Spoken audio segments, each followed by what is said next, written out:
Медикаменты, одежда, в том числе и детская, дезинфицирующие средства гигиены, постельные принадлежности и многое другое собирается прямо у здания Общественной палаты Ингушетии. Здесь открыт один из пунктов сбора гуманитарной помощи для отправки в сектор Газа. Ящики и кофры загружаются в грузовую машину для отправки в Сунжу, где и будет собран весь груз. Вы видите объем гуманитарной помощи, и мы сегодня ее сразу отвезем в пункт МЧС, это республиканский пункт сбора.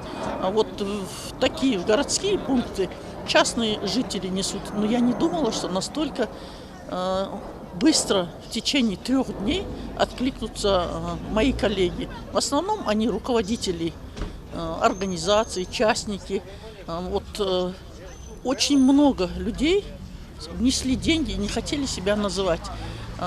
Мне хочется выделить здесь каждого.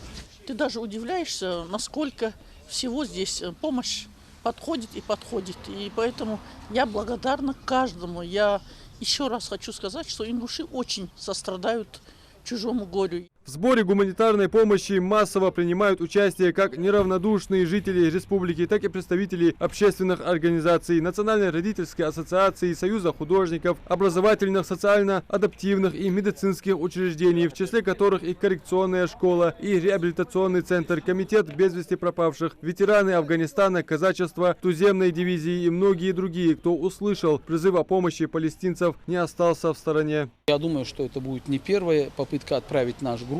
Это будет еще несколько рейсов, очень будем на это надеяться. Накануне глава Ингушетии поручил правительству региона организовать всю необходимую работу в этом направлении. Сразу же были открыты по несколько точек сбора гуманитарной помощи в населенных пунктах региона. Российская Федерация, это египтяне, помощь